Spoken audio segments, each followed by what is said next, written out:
আপনি কি এই ব্যাপারটা নিয়ে আপনার যে জোট সঙ্গী বা জোটের অন্যান্য নেতৃবৃন্দের সঙ্গে আপনি কথা বলেছেন? জামায়াতের আমির, এনসিপির যিনি আহ্বায়ক আছেন, তাদের সাথে কি আপনাদের এটা নিয়ে কথা হয়েছে? এত ডিটেলস কথা বলার সুযোগ হয় নাই, বা বলতে পারেন যে আমার ব্যক্তিগত বিষয় তো, হুম আমি ব্যক্তিগত চাওয়াটাকেও যেরকম খুব বড় করে দেখি নাই হুম নির্বাচনের আগে এবং এই জোট হওয়ার ক্ষেত্রে, এবং ঠিক এটার পরেও আমি আমার ব্যক্তিগত জায়গা হওয়ার কারণে বলেছি, হুম।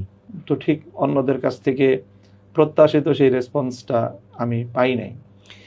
এইটা একটু কৌতূহল উদ্দীপক না যে মানে আপনি তো মানে খুবই গুরুত্বপূর্ণ জোটের খুব গুরুত্বপূর্ণ নেতা এবং আপনি সব জায়গায় ভোকাল, এমনকি আমরা দেখেছি যখন জোটের একটা আনুষ্ঠানিক ঘোষণা আসলো তখন আপনাকে একটা, আমি তো ওই সময় মানে নিউ ইয়র্কে ছিলাম কিন্তু সামনাসামনি দেখতে পারিনি, টেলিভিশন স্ক্রিনে যতখানি দেখেছি আমার কাছে মনে হয়েছে আপনি মানে এটা বলে না কি ফ্যাক্টরের একটা ভূমিকা আপনি হয়তো পালন করেছেন।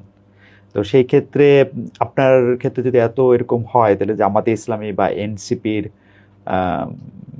কি আরেকটু ইনভলভমেন্ট দরকার ছিল বা আরেকটু এটা হ্যাঁ, আপনাকে মনে তারা হয়? হয়তো আরেকটু করলে করতে পারতেন।